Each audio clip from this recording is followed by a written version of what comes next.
Hoje vamos conversar com o médico José Eugênio Dutra Câmara Filho, especialista em gastroenterologia, médico há 33 anos. É professor da Faculdade de Medicina aqui em Barbacena, de gastroenterologia, e isso tem 28 anos já. É sócio proprietário da Gastroclínica, também aqui em Barbacena. Doutor José Eugênio, seja bem-vindo aqui ao canal BOL, ao Saúde em Foco. Boa noite, Ricardo. É um prazer estar aqui com você novamente. Doutor, vamos falar um pouquinho sobre mau hálito. Então, a primeira pergunta é a seguinte: qual é a frequência da população em relação ao mau hálito? Bom, o mau hálito, né, que a gente chama de halitose, ele acomete. Primeiro, que não tem muita publicação, as fontes para a halitose elas são um pouco restritas, né? Mas existem alguns estudos epidemiológicos que no Brasil aproximadamente 15% da população é portador de mau hálito, né? Nos Estados Unidos tem alguns dados mais interessantes que quando a população acima de 60 anos já é um grupo de 40% da população portadora de mau hálito. Então, a média em alguns países varia de 15%, 20%, 25% na média em geral. E nos idosos chega a 40%. Agora, de qual órgão vem essa origem do mau hálito? Bom, a origem do mau hálito, as pessoas acham, inclusive, que o mau hálito vem do estômago, né? Mas não é. A principal origem do mau hálito, o órgão responsável pelo mau hálito, é justamente a boca. 90% das causas do mau hálito estão localizados na boca, é a causa oral. 10% vem de outros órgãos, entre eles o estômago, órgãos relacionados ao otorrinolaringologia, né? Seios da face, amígdala, e algumas glândulas, né? Seria então endocrinológico. E também pouca coisa da parte dentária, odontológica. Mas 90% a causa, né, está diretamente relacionada à boca mesmo. Agora, como é que faz assim com que a pessoa tenha mau hálito? O que acontece? Então, é o seguinte, primeiro que a boca ela é pouco oxigenada, ela tem locais, sobretudo na gengiva e na língua, que são áreas que recebem pouca oxigenação, e as chamadas bactérias anaeróbias, elas vivem em regiões pouco oxigenadas. Na presença dessas bactérias, vai haver o que a gente chama de degradação das placas bacterianas, produzindo uma substância que tem uma sigla de CSV, chamada de compostos sulfurados voláteis, que é muito rica em enxofre. Daí vem o cheiro ruim, né? Então, a origem toda vem da degradação de bactérias que vivem na boca, chamadas bactérias anaeróbias, degradam as placas e, no final, produz essa substância chamada CSV, que é muito rica em enxofre, né? E a formação, esse enxofre, essas substâncias, elas vão ficar retidas, sobretudo na parte mais áspera da língua, que é lá atrás, né, formando, então, o que a gente chama de saburra lingual. E o que é a saburra lingual? É aquela saliva espessa, aquela saliva branca. Então, chegando aonde as pessoas vão entender com maior facilidade, a causa do mau hálito está na saliva, naquela parte branca, a língua, quando mostra a língua e vê que tem um branco grosso, sobretudo na parte de trás, ali é a principal fonte da halitose, na saburra lingual. Então, a gente pode pensar, né, que o principal motivo do mau hálito é a saliva? Está na saliva? Sim, exatamente, está na saliva, né? A saliva, né? A saliva que fica grossa, formando a chamada saburra, né? A boca seca, ela propicia também a halitose, ou seja, tanto a pouca produção de saliva, chamada hipocialia, ou a sensação de boca seca, que é a xerostomia, quanto menos saliva, mais compostos sulfurados voláteis, né? Mais CSV vão ter. Pior o hálito. Agora, é importante para as pessoas entenderem como essa questão da saliva é importante.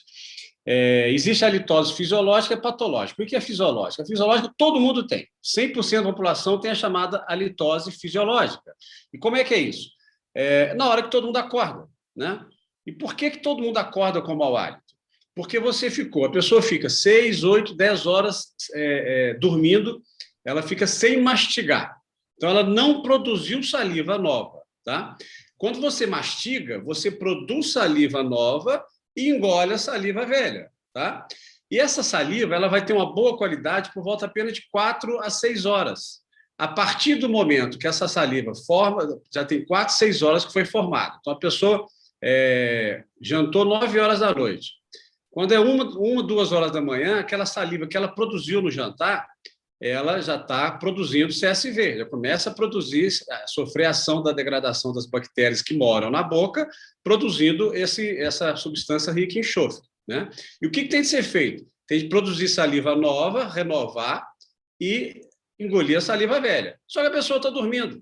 Então, ela fica 4, 6, 8, 10 horas, desde a última refeição até acordar, fazendo o quê? Produzindo saliva, produzindo o CSV, produzindo essa substância fétida. E ela, de manhã, a pessoa acorda com aquela saliva podre dentro da boca, né? O termo é esse. Daí o mau hálito matinal. Isso é chamada halitose fisiológica, né? A halitose patológica durante o dia, a pessoa continua com o mau hálito, né? Que é o motivo da nossa explanação aqui hoje. Agora, existe, né, assim, alguma outra origem do mau hálito, além dessa questão né, da saliva? Sim. Bom, como eu falei, 90% está relacionado a isso. 10% está relacionado a outras causas, por exemplo, odontológicas, né? De problemas da periodontia, de gengiva, o próprio problemas de abscesso, né? Problema de canal, que tem pus dentro do dente.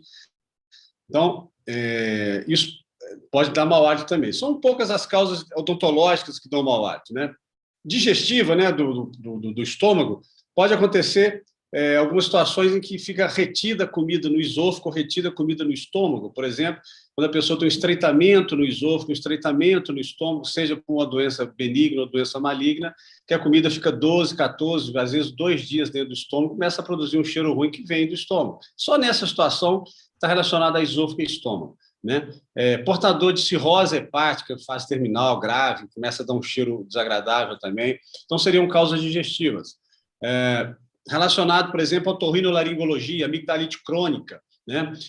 A formação de uma bolinha branca na amígdala, chama cásio, né? Aquilo ali é muito fétido. Tá? Às vezes a pessoa consegue até tirar com a ponta do dedo e é muito mal cheiroso. Isso dá mau hálito também. Está relacionado à amigdalite crônica, sinusite maltratada, mas são situações mais raras. 90% é aquela halitose relacionada à saburra, relacionada à qualidade ruim da saliva, né?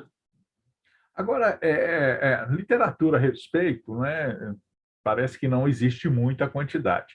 Mas eu queria perguntar o seguinte: já foi feita uma classificação para o mau hálito?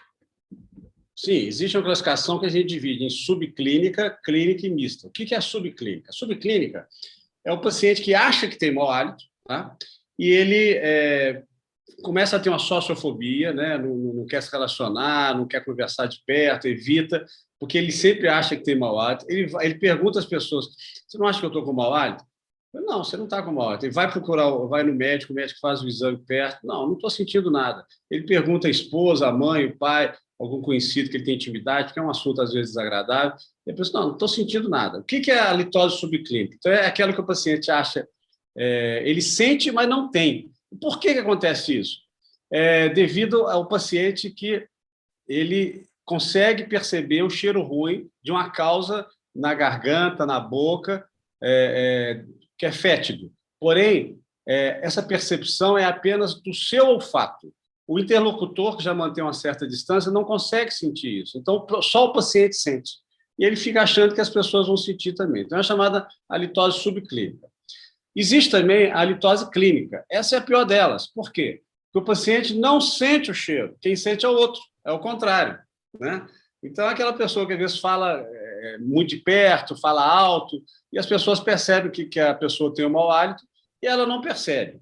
Por que a pessoa, que é a grande maioria dos casos, não percebe que tem mau hálito? É devido a uma situação chamada fadiga olfatória, que a pessoa que sente o cheiro, né, fadiga, ou seja, ela não sente mais a diferença do cheiro, tá?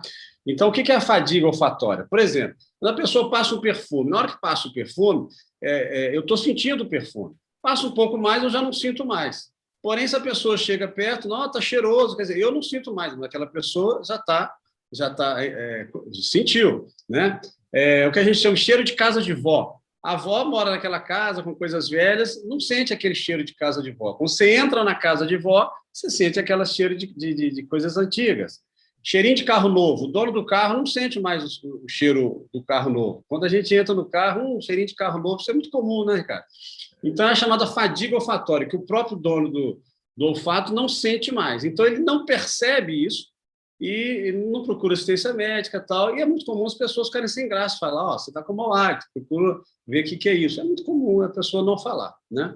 E tem também a litose mista. A litose mista, né, que é a terceira classificação, é aquela que a pessoa sente e tem. Então, essa, eu estou com mau hálito, eu vou procurar assistência médica, já estou evitando. Ela vê se eu estou com mau hálito. Tá, sim, você está com mau hálito. Então, é a associação das duas. A primeira pessoa sente, mas, na verdade, não tem, ninguém sente.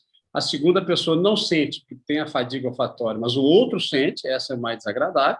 E a terceira é aquela que a pessoa tem e sente. Agora, eu queria saber o seguinte: tem algum tipo de exame, né, para descobrir a origem do mau hálito?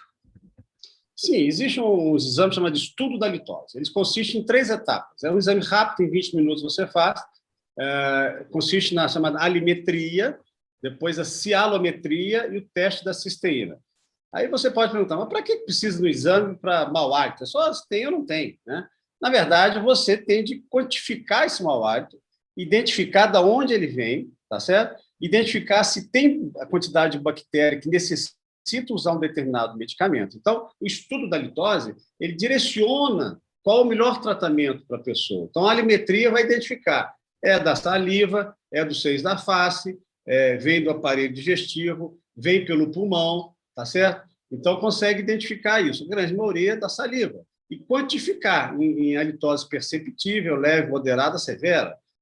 A cialometria vai estudar a saliva.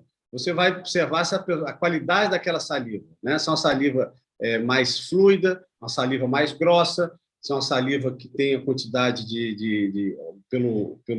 pela cor dela, uma saliva mais carregada, com possibilidade de ter mais bactérias, e o teste da cisteína vai comprovar se tem ou não tem essas bactérias anaeróbias. Então, esse estudo da litose, ele sistematiza, né, o melhor tratamento e as melhores orientações que a pessoa deve receber, né? Agora, tratamento, né, com remédio, existe? Como é que pode ser feito? Sim, existe, né? Existe com muita eficácia, né? Um tratamento bem especializado. Por exemplo, se tem as bactérias, você tem de usar um medicamento para matar a bactéria, né? As bactérias anaeróbias, elas geralmente morrem com o uso do chamado metronidazol, que é um remédio muito conhecido, né? Se tem o CSV, se tem essa composta sulfurados voláteis, essa substância que provoca o cheiro ruim, você deve usar medicamentos para reduzir esse CSV, são bochechos, né, enxaguantes, né, à base de lactoferrina, perborato, ou seja, de preferência esses enxaguantes sem álcool, tá? O sem álcool, com álcool, ele alivia na hora, depois volta, fica quase precisando usar sempre. Então, os enxaguantes adequados são, através dessas drogas que eu falei, que reduz bastante a produção dessas substâncias, dessas compostos sulfurados voláteis, o CSV. Existem medicamentos que você estimula a salivação. Aquele paciente que tem a boca seca, que está sempre com mau hálito, que tem a boca seca, você tem estimulantes de salivação, né? Que é a chamada, que a gente chama de saliva artificial, tá? Então, e tem também medicamentos que ajudam na limpeza da língua, tá? Que retira essa sabuga, tá? Então, existe toda uma situação que você consegue melhorar bastante isso, né? Através de medicamentos, né? Agora, a última pergunta que eu queria fazer a respeito dessa situação de mau hálito, e é uma orientação, inclusive, para as pessoas, né? Alimentação, doutor, né, os hábitos das pessoas, quais são os cuidados que podem ser colocados na alimentação em relação aos hábitos para minimizar ou até para não ter mau hálito? Bom, a limpeza da língua é muito importante, cara. Como eu falei, você tem até alguns sites que vendem escovinha própria, né? Mas, inclusive, a gente orienta a pessoa a não usar raspador de língua. Quanto mais raspar a língua, mais áspera vai ficar a língua, mais vai reter saburra naquela aspereza da língua. Então, isso é um engano. Para quem quer limpar a língua, uma sugestão é pegar uma gaze, umedecer essa gaze com água com bicarbonato de sódio, você mistura o bicarbonato de sódio com água, umedece a gaze e vai limpando fixamente, sem raspar. Você vai limpando, né, em pontos separados, e que vai saindo daquela... Dá para ver até que fica um pouco amarelo, que é aquela saburra que provoca o cheiro desagradável, né? Tomar muita água, porque quanto mais água você tomar, mais você oxigena a boca e mais fica o ambiente hostil para aquelas bactérias que gostam de viver sem oxigênio, as anaeróbias, né? Outra situação é evitar alguns alimentos que produzem cheiro ruim. Então, como é que por exemplo, a pessoa acha, por que muitas vezes acham que é relacionado ao estômago, né? Você come, por exemplo, um produto com muito alho, com muito cebola. Aí a pessoa acha que esse cheiro ruim do cebola, do alho, vem pelo esôfago, já que a comida entrou pelo esôfago. Não, não vem. O alho, a cebola, estou dando exemplo, entra no estômago, é metabolizado, passa pelo fígado, vai para a circulação através do pulmão, que sai através dos alvéolos pelo pulmão. Então, o cheiro de uma comida que dá um cheiro desagradável, ele sai não é pelo esôfago, onde a pessoa comeu, sai pelo pulmão, pela respiração, né? Por exemplo, quando a pessoa bebe uma cachaça, aquele bafo da cachaça é quando ela expira, né? Não vem pelo esôfago, vem pela respiração. Então, todos esses alimentos, né, as bebidas que dão um cheiro desagradável devem ser evitados. Por outro lado, tem alguns alimentos que os metabólitos saem pelo pulmão que provocam um cheiro agradável. Qualquer tipo de chá verde, por exemplo, pera, maçã também provocam um cheiro agradável. E uma atenção muito grande que a gente tem de ter é o uso de medicamentos que secam a boca, né? Medicamentos para emagrecer. Esses medicamentos reduzem muito a produção de saliva e, ao reduzir a produção de saliva, não renova a salivação, a saliva fica grossa e provoca tudo aquilo que eu falei no início, que é a formação do CSV, que é rico em enxofre e tem cheiro ruim, né? Outra situação, medicamentos chamados medicamentos, qualquer deles com ação no sistema nervoso central, seja para transtorno de humor, para ansiedade, para depressão, medicamento para dormir. Esses medicamentos têm uma tendência a secar a boca, a reduzir a produção de saliva e fazer todo esse processo da pouca salivação e da retenção de sabor na língua e produção de cheiro ruim através da saliva de má qualidade, né? Então, basicamente, seriam essas orientações, né? E outra coisa que é importante, né? A pessoa mastigar, né? Por exemplo, acordou de manhã, você vai, toma um café, vai embora, sai de casa, toma um copo de leite, né? Um suco. O que está errado aí? Não salivou, não mastigou, não salivou. Então, a pessoa acorda, escova o dente, está te removendo aquela saliva fétida da boca. Mas e a saliva nova? Como é que vai produzir? Mastigando. Então, você tem que comer, mastigar alguma coisa, tá? O brasileiro não tem o hábito de comer de manhã, né? Às vezes, ele toma só um cafezinho e sai. Não está correto. Se a pessoa tem tendência à halitose, tem que lembrar que ela tem que mastigar de manhã para produzir saliva nova. Não basta escovar o dente e remover a saliva velha, né? E de 4 em 4 horas, produzir saliva nova. Como? Mastigando novamente, tá? Aí você engole a saliva velha, que depois de 4 horas já ficou, depois de 4 horas produzida, já ficou de má qualidade, e produz saliva nova. Então, você está renovando toda a sua salivação, e isso é muito bom para o hálito, né? Então, evitar de ficar muito tempo sem mastigar. Tem pessoas que não têm fome, não gostam de comer toda hora, não tem tempo, não posso, né? Bom, se a pessoa puder mastigar, por exemplo, gengibre salgado, que produz a salivação, tem gente que gosta de mastigar gengibre. Ou mesmo se mastigar chicletes, né? Você está produzindo saliva. Então, a pessoa que mastiga chicletes está sempre com a salivação renovada. Isso é mais para o jovem, desde que a pessoa possa mastigar os chicletes no ambiente que ela convive. Ou seja, é muito importante hábitos do dia a dia, estimular a salivação, remover a saliva velha, né? E ter uma boca com a saliva saudável, que aí, né, o principal motivo do mau hálito, né? Não é o único, mas é o principal. Então, a gente atua sempre em tratar, estimular a produção de saliva saudável, fazendo tratamento e direcionamento para esse lado, e assim a gente resolve muitos casos de mau hálito. Claro. Doutor, muito obrigado pela entrevista aqui no Canal Ball, com a oportunidade de falar um pouco sobre essa situação envolvendo o mau hálito. Nossos agradecimentos. Então, ok, muito obrigado. Nós temos dentistas aqui em Barbacena, dentistas especializados nisso.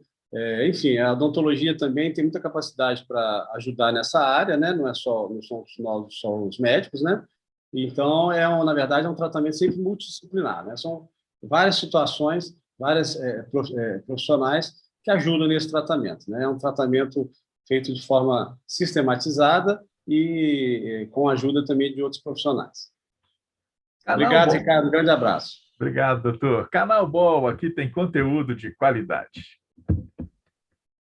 Olá, o Barbacena Online convida você para participar de nosso canal. É muito fácil, curta o vídeo, clique no botão de se inscrever aqui embaixo e no sininho para receber notificações sempre que tivermos um novo vídeo. Aqui tem conteúdo de qualidade.